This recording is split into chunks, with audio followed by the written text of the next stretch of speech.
জামাতে যোগদান করার পরে আপনার উপরে কোনো হুমকি এসেছে কিনা বা অন্য ধরনের কোনো চ্যালেঞ্জ আপনি মনে করছেন কিনা? চারদিক থেকে এমন ভাবে আমাকে জড়িয়ে ফেলেছে, মনে হচ্ছে বিশাল পৃথিবী সংকীর্ণ হয়ে গিয়েছে।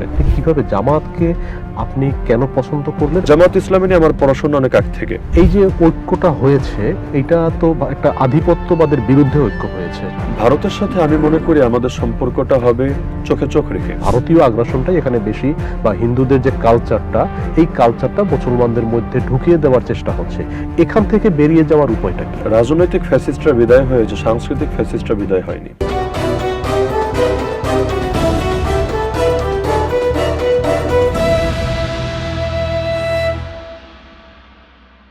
আসসালামু আলাইকুম। নয়া দিগন্তের বিশেষ আয়োজন স্পেশাল টক অনুষ্ঠানে আপনাদের স্বাগত জানাচ্ছি। আমি মোস্তাফিজুর রহমান। আজকের আমাদের অতিথি মুফাসসিরে কোরআন, বাইতুস সালাত জামে মসজিদের খতিব, শাইখুল হাদিস আল্লামা মুফতি আলী হাসান উসামা। মোহতারাম, আপনাকে স্বাগত জানাচ্ছি আমাদের আজকের আয়োজনে। আপনাদেরকে ধন্যবাদ আমাকে আমন্ত্রণ জানানোর জন্য। মোহতারাম, আপনার কাছ থেকে আমরা প্রথমেই জানতে চাচ্ছি যে আপনি সম্প্রতি জামাত ইসলামীতে যোগদান করেছেন। তো আমরা তো কারণ আসলে বিভিন্নভাবে ব্যাখ্যা আপনি করেছেন বা মানুষও নানাভাবে আপনার কাছ থেকে জানতে চেয়েছে। তো আপনি কিভাবে জামাতকে আপনি কেন পছন্দ করলেন এবং জামাতে যোগ দেওয়ার আগে আপনি কিভাবে এই দলটাকে আসলে পর্যবেক্ষণ করেছেন? বিসমিল্লাহির রহমানির রহিম। জামাতে ইসলামীতে যোগদান করার বড় একটা কারণ হলো, আমি মনে করি আমাদের জীবনটা তো বড় ক্ষুদ্র। এই ক্ষুদ্র জীবনে নিষ্ফলা মাঠের কৃষক হয়ে লাভ নেই। এমন কোথাও কাজ করা দরকার যেখানে আমার যোগ্যতা, মেধা, প্রতিভা আমি ব্যয় করলে দিনের বড় একটা উপকার হওয়ার আশা রাখা যায়। বর্তমান বাংলাদেশে জামায়াতে ইসলামী আমি মনে করি ইসলামী রাজনীতিতে সবচেয়ে সম্ভাবনাময় নাম।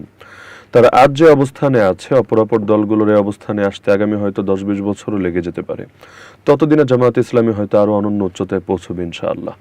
তো কোরআন মাজিদে আল্লাহ তাআলা আদেশ দিয়েছেন নেক কাজ এবং তাকওয়ার কাজে একজন যাতে আরেকজনকে সহযোগিতা করে।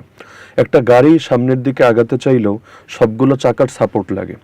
যদি এমন হয় যে একটা চাকা সাপোর্ট দিচ্ছে কিন্তু আরেকটা দিচ্ছে না, তাহলে গাড়ি কখনোই সামনে অগ্রসর হবে না। তো আমি মনে করি জামায়াতে ইসলামী যেহেতু প্রচুর সম্ভাবনা নিয়ে সামনে এগিয়ে যাচ্ছে, তো আমরা প্রত্যেকে যে যে সেক্টরে আছি না কেন, কিন্তু প্রত্যেকে যদি নিজেদের যোগ্যতা, নিজেদের প্রতিভা এখানে ব্যয় করি, আল্লাহ তাআলার দ্বীনের বড় একটা উপকার হবে। আর রাজনীতিটাকে তো আমরা ইবাদতের অংশ হিসাবেই করি। আমরা যে নিয়াতে তাহাজ্জুদ পড়ি, একই নিয়াতে আমরা রাজনীতি করি। তো যার কারণে একজন মুসলমান সে তো অবশ্যই এমন কোথাও রাজনীতি করা দরকার যার দ্বারা আল্লাহর দ্বীনের ফায়দা হবে, ইসলামের এবং মানবতার ফায়দা হবে। এক্ষেত্রে আমি মনে করি জামাত ইসলামের কোনো বিকল্পই হতে পারে না। বিশেষ করে 5ই আগস্ট পরবর্তী নতুন বাংলাদেশে আমরা যে ঐক্যের এক পরিবেশ দেখলাম এবং ইসলামপন্থীরা এক প্ল্যাটফর্মে আসছে, ইতিমধ্যে আন্তর্জাতিক বিভিন্ন সংবাদ সংস্থা আল জাজিরা থেকে শুরু করে অনেকে নিউজ পর্যন্ত করছে যে আগামী নির্বাচনে জামাত পাশ করারও একটা ভালো সম্ভাবনা ইতিমধ্যে তৈরি হয়েছে। তো পাশ করুক বা না করুক, মুমিনের ব্যর্থতা বলতে তো কিছু নেই। মুমিনের সবই সফলতা, আলহামদুলিল্লাহ। চেষ্টা করতে পারাটাই আসল সফলতা। তো আমি মনে করি সকলে যদি আমাদের জায়গা থেকে জামাতের হাতকে শক্তিশালী করি, এবার যদি বিজয় হয় আলহামদুলিল্লাহ, তাও যদি না হয়, শক্তিশালী প্রধান বিরোধী দল যদি হতে পারে, তাহলে বাংলাদেশের আগামী ভবিষ্যতে এবং এই দেশে রাজনীতির নিয়ন্ত্রণটা অন্যান্য আধিপত্যবাদী শক্তির হাত থেকে মুক্ত করে ইসলামপন্থীদের হাতে রাখা অনেকটাই সহজ হবে, মূলত এই দায়বোধের জায়গা থেকে। জামাত ইসলামী নিয়ে আমার পড়াশোনা অনেক আগ থেকে। তাদের বিশেষ করে প্রতিষ্ঠাতা থেকে শুরু করে অন্যান্যদের বইপত্র আমি বহু আগ থেকে পড়ে আসছি। এটা মূলত শুধু জামাতকে টার্গেট করেই না, আমার পড়াশোনাটা ছিল মূলত ব্যাপক। আমি সব দল নিয়ে জানার চেষ্টা করেছি। অন্ধের মতো কারো অনুসরণও না, অন্ধের মতো কারো বিরোধিতাও না, বরং নিরপেক্ষতার জায়গা থেকে, গবেষণার জায়গা থেকে।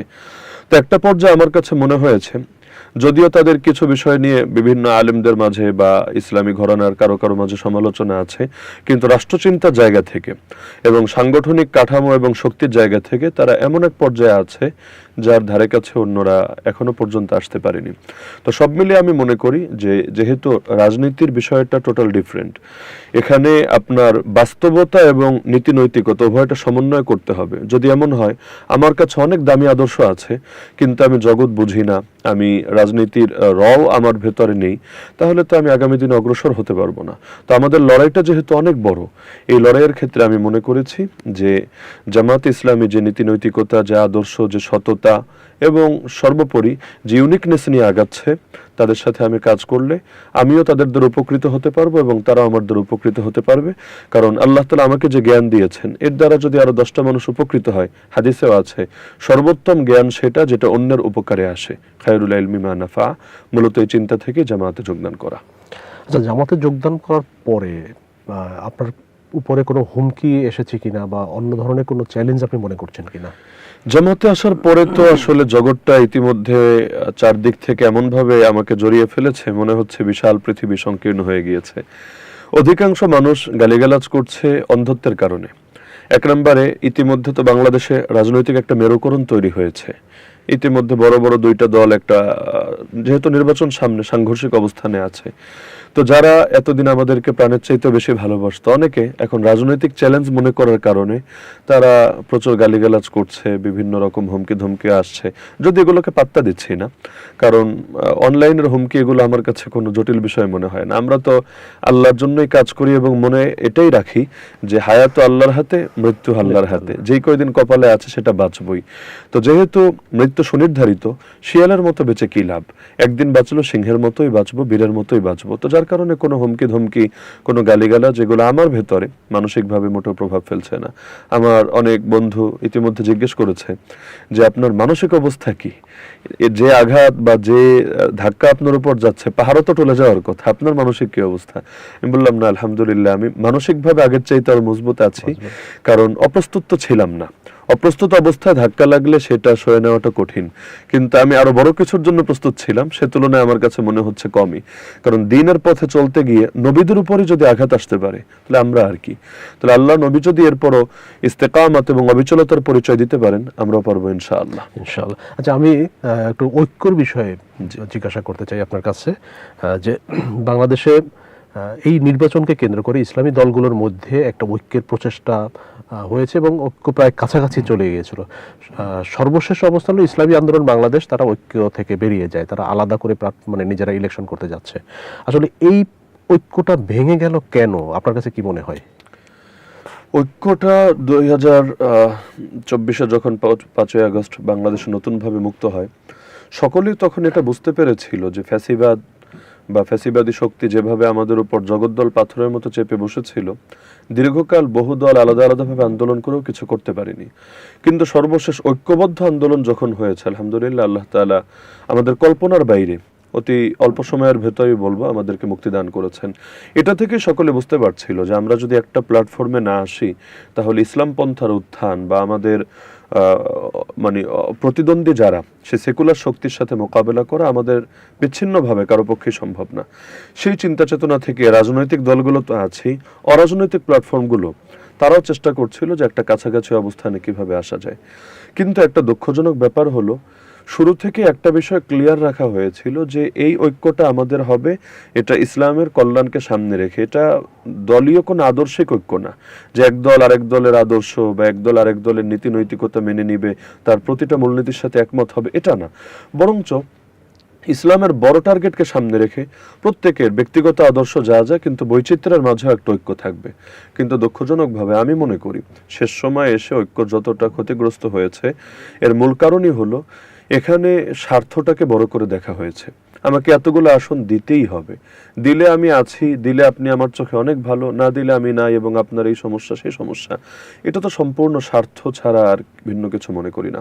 দরকার তো ছিল ইসলামের জন্য প্রত্যেকে সর্বোচ্চ স্যাক্রিফাইস করবে, এবং নিজের যদি লসও হয়, কিন্তু আমি হারলে হারলাম, কিন্তু ইসলামে গিয়ে যাক, ইসলাম জিতে যাক, এটাই তো মানসিকতা হওয়া দরকার ছিল। এখন দেখা গেল নির্দিষ্ট পরিমাণ আসন না পাওয়ার কারণে কোনো কোনো দল এই ঐক্য সমঝোতা থেকে বের হয়ে গেল। তো বের হতেই পারে, এটা তাদের রাজনৈতিক সিদ্ধান্ত, তারা এক্ষেত্রে স্বাধীন। কিন্তু বের হওয়ার পর কারণ হিসাবে কি চিহ্নিত করা হলো যে তারা শরিয়া চায় না, তারা এই চায় না, তারা সেই চায় না। তাহলে এই সমস্যাগুলো এতদিন কোথায় ছিল? শরিয়া যদি নাই চায়, তাহলে ইসলামী দল থাকার দরকার কি? ইসলামী দল তো ইসলামকে সামনে রেখেই কাজ করে। হ্যাঁ, এখন শরিয়া শব্দটা সব জায়গায় হয়তো বারবার মুখে আনে না, কারণ অনেক সময় শব্দটাকে টার্গেট করা হয় বড় কোনো একটা মানে চক্রান্তকে বাস্তবায়ন করার জন্য। তো বারবার যেহেতু বলাই হচ্ছে যে এখন যারা জামায়াত ইসলামের কথাও যদি বলি যে আমরা ক্ষমতায় গেলে কি করব, আমরা দুর্নীতি দূর করব, ইনসাফ প্রতিষ্ঠা করব, ন্যায় বিচার প্রতিষ্ঠা করব, দরিদ্রদের অধিকার আদায়ের জন্য লড়াই চালাবো এবং বৈষম্যের বিরুদ্ধে আমাদের লড়াই চলবে, দুর্নীতি যেখানে যেখানে আছে সব বন্ধ করব। তো এগুলো কি শরিয়া না? শরিয়া মানে তো শুধু চোরের হাত কাটা না। শরিয়া মানে শুধু কেউ জিনায় লিপ্ত হলে, বিবাহিত হলে প্রস্তরাঘাতে মৃত্যুদণ্ড দেয়া না। এটা শরিয়ার ক্ষুদ্র একটা অংশ।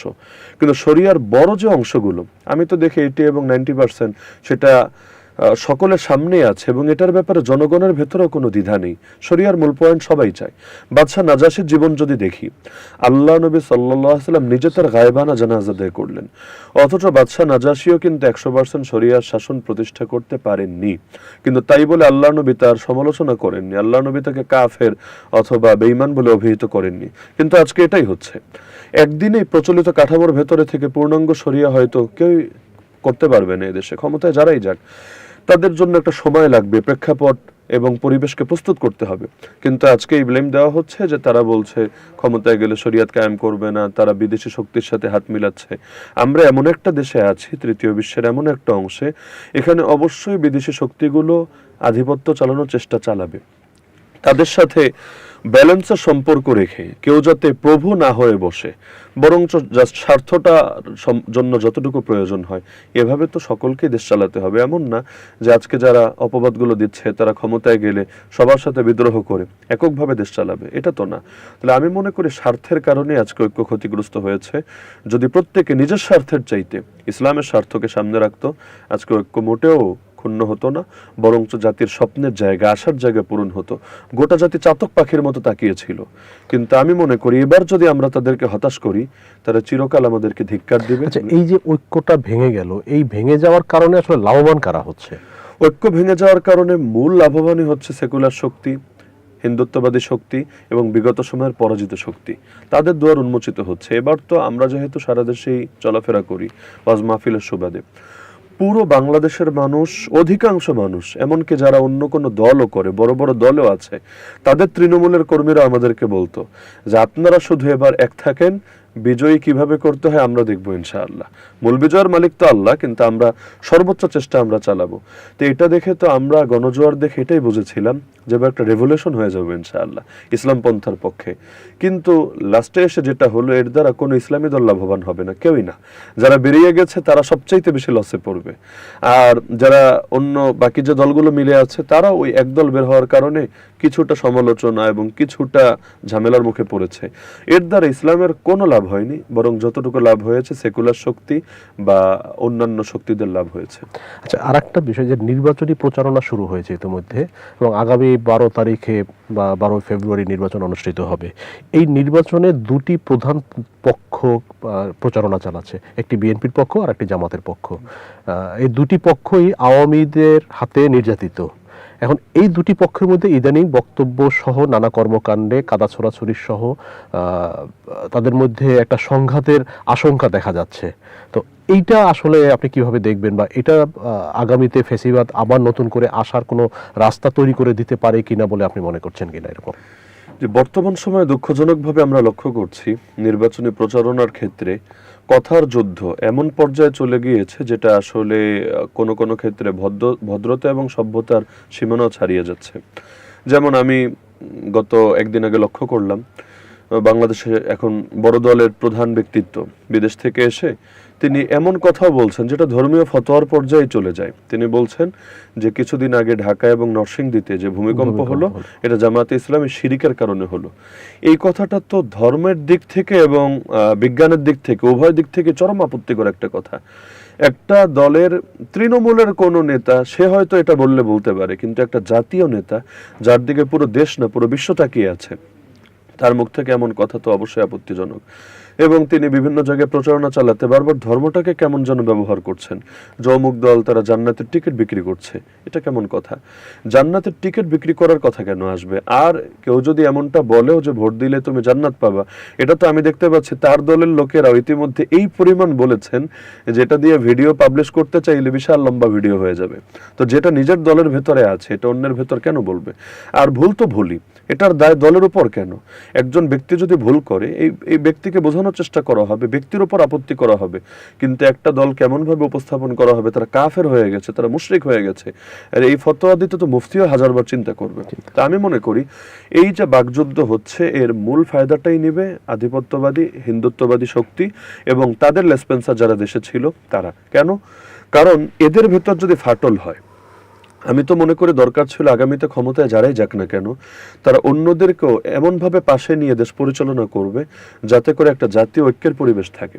কখনো ফ্যাসিস্টরা মাথাচাড়া দিলে যাতে সকলে মিলে মোকাবেলা করে তাদেরকে রুখে দিতে পারে। কারণ তাদের প্রধান কিছু নেতা দেশ ছেড়ে পালিয়েছে, কর্মীরা কিন্তু পালায়নি। এখনো কোটি কোটি লোক দেশের ভেতরে আছে, যে কোনো সময় তারা যাতে সুযোগের অপেক্ষায়, সুযোগ পেলে আগ্নেয়গিরির তপ্ত লাভার মতো বিস্ফোরিত হবে। তো যেখানে সকলের মাথার উপর একটা হুমকি আছে, আমরা দেখেছি আমাদের ভাই শরীফ ওসমান হাদিকে কিভাবে টার্গেট করা হয়েছে, দিনে দুপুরে শহীদ করা হয়েছে। আগামী দিনেও টার্গেট করা হবে না, এমনকি ক্ষমতায় যাওয়ার পরেও টার্গেট করা হবে না, এর কি গ্যারান্টি আছে? তো যখন এরকম হিংস্র নখর আমাদের মাথার উপর চেপে আছে, তখন যদি নিজেরাই এভাবে কাদা ছোড়াছড়ি করে, এটা দুঃখজনক। আমি মনে করি তৃণমূলের কেউ করলে করতে পারে, কিন্তু জাতীয় নেতা যারা, তারা যদি একটু কথাবার্তায় সংযম অবলম্বন করেন এবং ভদ্রতা সভ্যতা রক্ষা করে অন্যকে সম্মান দিয়ে তিনি যদি কাজ করেন, আপনি আরেকজনকে সম্মান দিলে আপনি নিজেও পাবেন। এতে আগামী দিনে জাতীয় ঐক্যের পরিবেশ সুন্দর থাকবে এবং সর্বোপরি বাংলাদেশ নিরাপদ থাকবে। আচ্ছা, আপনি ঐক্যের প্রসঙ্গ আনলেন, তো এই যে ঐক্যটা হয়েছে এটা তো একটা আধিপত্যবাদের বিরুদ্ধে ঐক্য হয়েছে, বিশেষ করে ভারতীয় আধিপত্যবাদের বিরুদ্ধে। তো এখন এইটা দুইটা পক্ষ যারা আধিপত্যবাদের বিরুদ্ধে ছিল তাদের মধ্যে এখন ঐক্যে ফাটল দেখা দিয়েছে। তো ভারতের সাথে আসলে আমাদের বাংলাদেশের সম্পর্কটা কিরকম হওয়া উচিত বলে আপনি মনে করেন? ভারতের সাথে আমি মনে করি আমাদের সম্পর্কটা হবে চোখে চোখ রেখে। যদিও ভারতের সাথে আমরা এমন কোনো পজিশনে যেতে পারবো না যেটা শত্রুতা এবং একটা ভয়ঙ্কর পরিস্থিতির দিকে ঠেলে দেয়, কারণ বাংলাদেশের মোট সীমানার অধিকাংশ অংশই ভারতের সাথে, 4000 কিলোর চাইতে বেশি। তো প্রতিবেশী তো আর চাইলেই পাল্টানো যায় না। হ্যাঁ, এটা গায়েবের ব্যাপার স্যাপার, আল্লাহ কখনো চাইলে এমনিও হতে পারে, কিন্তু যতদিন হবে না, প্রতিবেশী যেহেতু আছে তাদের সাথে এমন কোনো সংঘাতে যাওয়া যাবে না যেটা এই দেশের স্বাধীনতা সার্বভৌমত্বকে হুমকির মুখে ফেলে। তবে তাদেরকে প্রভুত্ব করার বা দাদাগিরি করার সুযোগ তো দেওয়া যাবে না। আমরা দেখেছি তারা পানি থেকে শুরু করে সব ক্ষেত্রে এই দেশের উপর এমনভাবে আধিপত্য চালায়, এমনকি দুঃখজনক হলো 16 ডিসেম্বর আসলে আমার তো কান্না চলে আসে।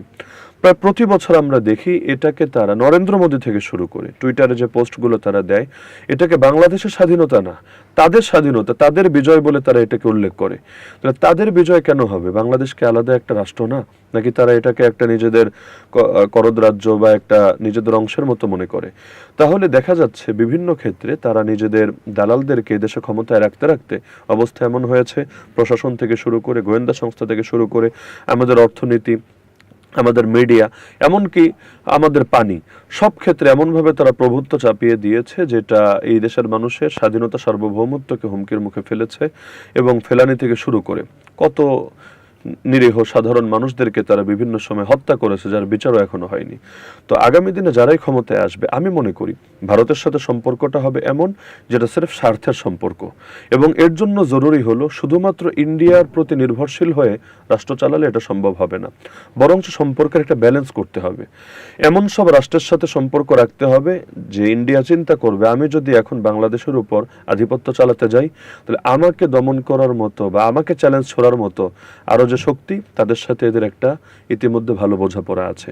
বিশেষ করে আমি মনে করি মুসলিম দেশগুলোর যদি একটা বৃহৎ ঐক্য হতো এবং প্রত্যেকে বিপদে আর একজনের পাশে দাঁড়ানোর মতো একটা পারস্পরিক বোঝাপড়ার পরিস্থিতি তৈরি করা যেত, তাহলে হিন্দুত্ববাদীরা আমাদেরকে নিয়ে কথা বলতে হাজারবার ভাবতো। এখন তো দেখা যাচ্ছে বাংলাদেশে ট্যাগ দিয়ে তারা বিভিন্ন মানুষকে হত্যা করে ফেলছে, তার দেশের লোককে বাংলাদেশে ট্যাগ দিয়ে হত্যা করছে, আবার কখনো এই দেশটা তাদের অখণ্ড ভারতের অংশ এরকম প্রচার করার চেষ্টা চালাচ্ছে। তো আমরা যদি এখনই এ ব্যাপারে উদ্যোগী না হই, তাহলে এটা অবশ্যই দুঃখজনক হবে। কিন্তু দুঃখজনক হলো আগামী দিনে যারা ক্ষমতায় আসবে, ইতিমধ্যে দেখা যাচ্ছে যে তারা ভেতরে ভেতরে তাদের সাথে এমন কিছু চুক্তির কথাবার্তা মিডিয়ায় উঠে আসছে, সত্য মিথ্যা আল্লাহ ভালো জানেন, যেটা যদি বাস্তব হয়ে থাকে তাহলে আমরা চরম এক সংকটের মধ্যে পড়ছি। কারণ ইন্ডিয়া কখনো আওয়ামী লীগ ছাড়া আমি মনে করি অন্য কোনো শক্তির উপর আস্থা রাখবে না। বাকিদেরকে তারা টোপ দিবে, ব্যবহার করতে চাইবে, মূল উদ্দেশ্য থাকবে আবার আওয়ামী লীগের পুনর্বাসন করা।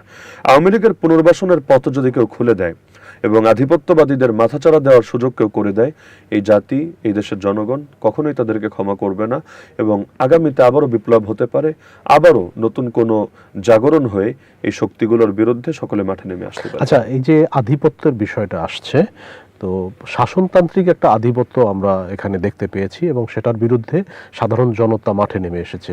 সাংস্কৃতিক একটা আধিপত্য বাংলাদেশের উপরে এখনো চালু আছে, বিশেষ করে অনেক ধর্মীয় শব্দ পরিবর্তন হয়ে গিয়েছে। যেমন আমরা জানাজা শব্দটা, এটা একটা মুসলিম শব্দ এবং এটার সাথে একটি শ্রদ্ধাবোধের জায়গা আছে। তো সেই জানাজা শব্দটাকে এখন অন্ত্যেষ্টিক্রিয়াতে নিয়ে যাওয়ার চেষ্টা করা হচ্ছে। আমরা আগে লাশ বলতাম, লাশ বললে সেখানে একটা শ্রদ্ধাবোধের জায়গাটা আসতো, সেখানে মরদেহ বলা হচ্ছে। মরদেহ তো আসলে সেখানে একটা পশু পাখি থেকে শুরু করে সবকিছু মারা গেলে তাদেরকে মরদেহ বলা হয়, কিন্তু মানুষ যখন মারা যায় তখন সেটাকে আমরা ধর্মীয় দৃষ্টিকোণ থেকে লাশ শব্দটা ব্যবহার করতাম, কারণ ওই শ্রদ্ধাবোধের জায়গাটা থেকে। এবং দাফনের সময়ও একটা আনুষ্ঠানিকতা পালন করা হয়, বিশেষ করে শুধুমাত্র মুসলমান ধর্ম না, সব ধর্মেই কাউকে শেষ বিদায় যেটা, তার একটা আনুষ্ঠানিকতা আছে। তো এই যে সাংস্কৃতিক আগ্রাসনটা বাংলাদেশের উপরে চলছে, বিশেষ করে ভারতীয় আগ্রাসনটাই এখানে বেশি, বা হিন্দুদের যে কালচারটা, এই কালচারটা মুসলমানদের মধ্যে ঢুকিয়ে দেওয়ার চেষ্টা হচ্ছে। এখান থেকে বেরিয়ে যাওয়ার উপায়টা কি আসলে? 5ই আগস্টের পর থেকে একটা কথা আমি বারবার বলে আসছিলাম যে রাজনৈতিক ফ্যাসিস্টরা বিদায় হয়েছে, সাংস্কৃতিক ফ্যাসিস্টরা বিদায় হয়নি। যাদের উপর ভর করে বিগত সময়ে রাজনৈতিক ফ্যাসিজম তৈরি হয়েছে তারা ইতিমধ্যে দেশে আছে। একসময় এই অঞ্চলে জমিদারি প্রথা ছিল, এখন যদিও সেটা উচ্ছেদ হয়েছে, কিন্তু এই কলকাতার দাদাবাবুদের যে সাংস্কৃতিক জমিদারগিরি বা দাদাগিরি এখনো পর্যন্ত কার্যকর আছে।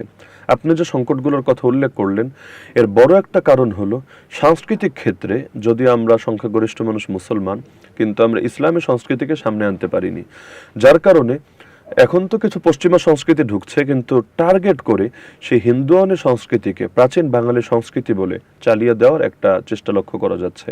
আপনি যে শব্দগুলোর কথা বললেন, এটা কাকতালীয়ভাবে উঠে আসছে বিষয়টা এমন না।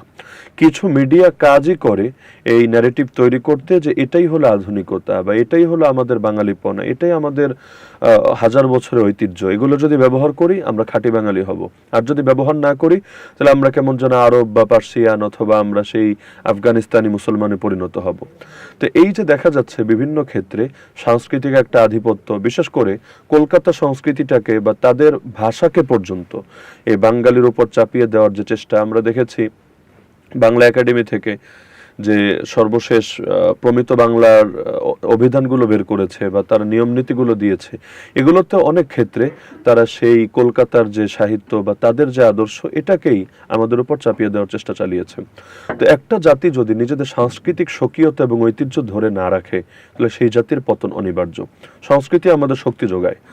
আমি মনে করি এই অঞ্চলে বাঙালি মুসলমানদের যে প্রাচীন সংস্কৃতি ছিল, হিন্দুয়ানি সংস্কৃতি থেকে মুক্ত, এবং যে সংস্কৃতির জন্য আমাদের পূর্বপুরুষের অনেকে লড়াইও চালিয়ে গিয়েছেন, এটাকে সমাজে প্রতিষ্ঠিত করার জন্য পরিকল্পিতভাবে দীর্ঘমেয়াদী কাজে নামা দরকার। এক্ষেত্রে একটা ভূমিকা পালন করতে পারে আমার মতো যারা ধর্মীয় আলোচক আছেন, তারা মানুষকে সচেতন করতে পারেন যে ইসলাম শুধু নামাজ রোজার নাম না, ইসলাম সংস্কৃতিরও নাম। এবং সাংস্কৃতিক ক্ষেত্রে কথা বলার ক্ষেত্রে পর্যন্ত আল্লাহ নবী সুন্নাহ আছে। নবীজি সাল্লাল্লাহু আলাইহি ওয়াসাল্লাম ওই সমস্ত শব্দগুলো পর্যন্ত পরিহার করতেন, অন্যদেরকে পরিহার করতে বলতেন যার ভেতর পৌত্তলিকতা বা শিরকের গন্ধ পাওয়া যায়। এবং আল্লাহ রাসূল সাল্লাল্লাহু আলাইহি ওয়াসাল্লাম বহুত আমলের ক্ষেত্রে পর্যন্ত এতটা সতর্কতা অবলম্বন করেছেন যে আমল করতে গিয়েও যাতে অন্যদের সাথে মিলে না যায়। যেমন আশুরার রোজা, আশুরা একদিন, কিন্তু রোজা রাখতে বললেন 2টা, আগে একদিন মিলাতে বা পরে একদিন মিলাতে। কেন? নবীজি বললেন যাতে ইহুদিদের সাথে আমাদের সাদৃশ্য না হয়ে যায়। 3টা সময় নামাজ পড়া নিষিদ্ধ, যখন সূর্য ওঠে, যখন ডোবে, যখন ঠিক মাথার উপরে থাকে। কেন? এই 3 টাইমে সূর্য পূজারীরা সূর্যের পূজা করে। তা আমরা নামাজ পড়লে যদিও আল্লাহর জন্যই পড়ছি, কিন্তু দেখতে যাতে ওদের সাথে সাদৃশ্য না হয়ে যায়, সময়টা মিলে না যায়। তো যেই নবীজি এত সতর্ক ছিলেন, চুল কাটার ক্ষেত্রে পর্যন্ত বলেছেন যারা যেভাবে চুল কাটে তোমাদেরটা এভাবে যাতে না হয়। তাহলে সেই নবীর উম্মত সাংস্কৃতিক ক্ষেত্রে তো অবশ্যই সচেতন হতে হবে। কিন্তু এটা যে ধর্মের অংশ আমরা অনেকেই বুঝি না, এক্ষেত্রে আমাদের রোল প্লে করা দরকার। আর মিডিয়াগুলো আমাদের দেশে পশ্চিমাদের দালাল প্লাস হিন্দুত্ববাদী বা আধিপত্যবাদী শক্তির দালাল কিছু মিডিয়া, তারা বিগত সময়েও যে রোলটা প্লে করেছে এখনো কিন্তু করে যাচ্ছে। কেন? তারাই বিগত সময়ের ফ্যাসিজমকে বৈধতা দিয়েছে, ওদের জুলুমকে বিভিন্নভাবে ন্যারেটিভ তৈরি করে বৈধতা দেওয়ার চেষ্টা চালিয়েছে। আমি দেখতে পাচ্ছি তারাই মূলত এই সংস্কৃতিটাকে বাঙালিত্বের নামে বা বিভিন্ন সুন্দর সুন্দর চটকদের শিরোনাম দিয়ে জাতিকে গেলানোর চেষ্টা করছে। এক্ষেত্রে সচেতন মিডিয়া, যাদের ভেতর বাংলাদেশ পন্থার প্রতি ভালোবাসা বা ইসলাম পন্থার প্রতি ভালোবাসা, তারা যদি এগিয়ে আসে এবং ভিন্ন ন্যারেটিভ এবং বয়ান তৈরি করে, ইনশাআল্লাহ একসময় পরিবর্তন আচ্ছা, আসবে। এখানে আরেকটা বিষয় যে এই যে কালচারাল যে আগ্রাসন, এটা সহজে বাংলাদেশে ঢুকে যাচ্ছে। কেউ কেউ ভারতীয় কালচারের প্রতি আগ্রহ তৈরি হচ্ছে, কারো কারো পশ্চিমা কালচারের প্রতি মানুষের আগ্রহ তৈরি হচ্ছে।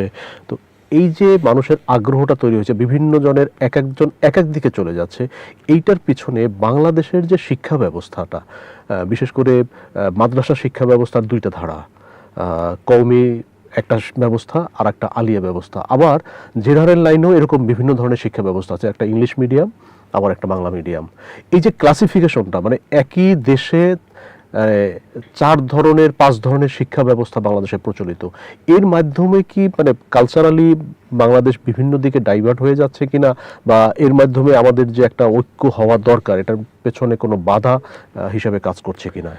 একটা জাতির জন্য শিক্ষা ব্যবস্থা অত্যন্ত গুরুত্বপূর্ণ। এজন্য ব্রিটিশরা যখন এই অঞ্চলকে দখল করে নিয়েছিল, ওই সময় কিন্তু তাদের লর্ড মেকলে কথাটা বলেছিল যে আমরা এই অঞ্চলে এমন একটা শিক্ষা ব্যবস্থা দিয়ে গেলাম, এখান থেকে যারা পড়াশোনা করে জ্ঞানীগুণী হবে, তারা দেখতে শুনতে যদিও হবে ভারতীয়, কিন্তু তারা মন ও মননে, কৃষ্টিয় কালচারে তারা হবে ব্রিটিশ। এক কথায় ওই সময় থেকে তারা স্বপ্ন দেখেছিল যদি তারা চলেও যায়, তারপরও তাদের আধিপত্য, তাদের প্রভুত্ব এখানে কার্যকর থাকবে, কারণ বাহিনী দিয়ে এখানে আধিপত্য রাখতে হবে না। এমন একটা জেনারেশন তৈরি হবে যারা তাদের আধিপত্য বিনা পয়সায় এই অঞ্চলে জারি রাখবে। তো আপনি যে শিক্ষা ব্যবস্থাগুলোর কথা বললেন, আমি মনে করি এক দেশে একটা শিক্ষা ব্যবস্থা থাকা দরকার। একটা লেভেল পর্যন্ত সকলে একই পড়াশোনা করবে, যে ধর্ম শিখবে তারও কর্ম লাগবে, যে কর্ম শিখবে তারও ধর্ম লাগবে। একটা লেভেল পর্যন্ত একই পড়াশোনা করার পরে উচ্চতর লেভেলে গিয়ে যার যে বিষয়ে আগ্রহ, যেমন আমি আলেম হতে চাই, আমি শরিয়া নিয়ে পড়াশোনা করব, আরেকজন অন্য বিষয়ে পণ্ডিত হতে চায়, সে সেটা নিয়ে পড়াশোনা করবে। এমন হলে জাতির মনোমানসিকতার মধ্যেও ঐক্য থাকতো এবং তাদের কৃষ্টি, কালচার, প্রতিটা জিনিসের মধ্যে একটা কাছাকাছি অবস্থান থাকতো। এখন যেটা হচ্ছে, মাদ্রাসা শিক্ষা ব্যবস্থায় আমরা যদি তাকাই, দেখব এই যে আলী এবং কওমি দুইটা ধারা শিক্ষা ব্যবস্থা, তাদের অবস্থানটাও কিন্তু মুখোমুখি। একটা সময় এমন ছিল, বেশ আগের কথা, বাংলাদেশে আমি যদি প্রবীণ কিছু আলেমের নাম, ওই সময়ের যারা গ্রহণযোগ্য আলেম যারা ছিলেন তাদের নাম বলি, তাহলে কওমি ধারা থেকে উঠে আসা প্লাস আলিয়া ধারা থেকে উঠে আসা উভয় নামগুলোই পাশাপাশি স্থান পাবে, যারা একসঙ্গে মিলেমিশে কাজ করেছেন, জাতির নেতৃত্ব দিয়েছেন। কিন্তু বিগত সময়ে পরিকল্পিতভাবে আলিয়া শিক্ষা ব্যবস্থাটাকে এমনভাবে এটাকে নিজেদের মতো গড়ার চেষ্টা করা হয়েছে যে এখান থেকে এখন ওই মানের বড় আলেম কম তৈরি হচ্ছে। হাতে গোনা কিছু প্রতিষ্ঠান যারা স্বকীয়তা ধরে রেখেছেন তারা পারছেন, বাকিরা কিন্তু স্রোতের সাথে কিছুটা হারিয়ে যেতে বাধ্য হয়েছেন। তো আমি মনে করি কওমি এবং আলিয়া শিক্ষাধারার মূল পার্থক্য তো এখানে যে কওমি মাদ্রাসা মনে করে আমরা সরকারের অনুদান নিয়ে চলবো না, আমরা জনগণের পয়সায় চলবো এবং জনগণের স্বার্থে কাজ করব। কারণ যে যার নুন খায় তাকে তার গুণ গাইতে হয়, আমরা কারো নুনও খাবো না, কারো গুণও গাবো না। আর আলিয়া মাদ্রাসা মনে করে যে না, আমরা যদি এখন নিজেরা আর্থিক দিকে নজর দিতে যাই, তাহলে পড়াশোনা বা অন্যান্য গবেষণার দিকে নজর দেওয়ার সময় হয়তো কম পাবো।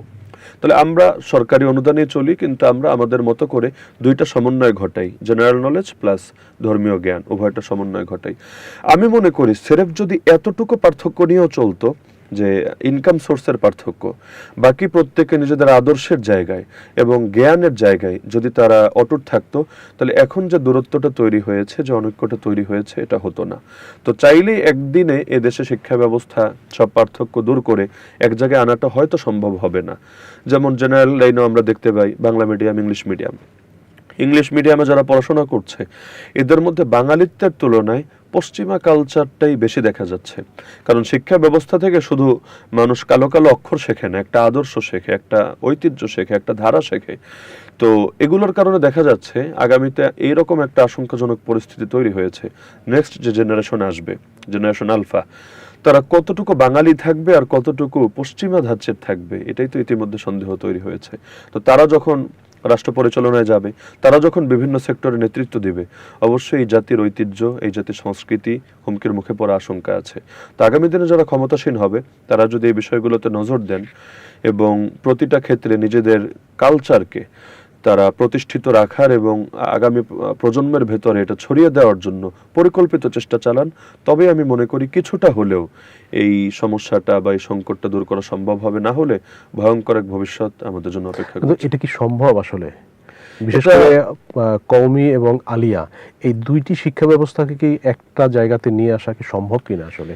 এটা বেশ জটিল একটা ব্যাপার এবং এটার জন্য মানে প্রচুর পরিকল্পনার প্রয়োজন আছে। একটা জায়গায় আনা বলতে এটা তো সম্ভব না যে উভয় ধারা বিলীন হয়ে যাবে, কারণ ইতিমধ্যে তাদের শাখা প্রশাখা এত বিস্তৃত, কোনোটাকে বিলীন করা আপাতত সম্ভব বলে মনে হয় না। কিন্তু যেটা সম্ভব, অতীতে আমি যে উদাহরণটা দিলাম, যে অতীতে এক সময় তো কাছাকাছি অবস্থান ছিল, কওমি মাদ্রাসা থেকে পড়াশোনা করে আলিয়া মাদ্রাসায় শিক্ষকতা করেছে, এরকম হাজার উদাহরণ আছে।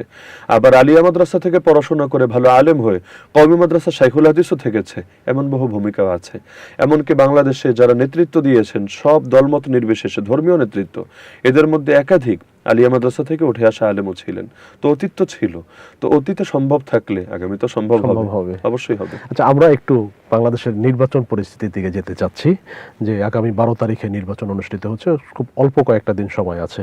এই নির্বাচন নিয়ে কোনো সংকট আপনি দেখছেন কিনা? নির্বাচন নিয়ে আমি আসলে ব্যাপক সংকট দেখতে পাচ্ছি। এক নম্বর সংকটের জায়গা হলো যে আমাদের বিগত সরকার যদিও বিদায় হয়েছে, কিন্তু জাতির মন মানসিকতা এখনো খুব বেশি পরিবর্তন আনা সম্ভব হয়নি। এখনো আমরা দেখতে পাচ্ছি, সারা দেশেই যেহেতু আমি ঘোরাফেরা করি, যেভাবে কালো টাকার ছড়াছড়ি করা হচ্ছে নির্বাচনে জনমতকে প্রভাবিত করার জন্য, এবং এক্ষেত্রে পেশি শক্তি দেখিয়ে বিভিন্ন জায়গায় হুমকি ধমকি দিয়ে মানুষকে যেভাবে ভোট দেওয়ার ব্যাপারে তাদেরকে চাপ প্রয়োগ করা হচ্ছে, এগুলো তো আগামী নির্বাচন কতটা আসলে নিরপেক্ষ হবে এটা সংকট তৈরি করেছে। সরকারের অবস্থান নিয়ে আমরা চিন্তায় আছি। সরকার এখনো পর্যন্ত লেভেল প্লেইং ফিল্ড নিশ্চিত করতে পারেনি। এখনো পর্যন্ত আমরা দেখতে পাচ্ছি জোর যার মুল্লুক তার, এরকম একটা অবস্থানে আছে।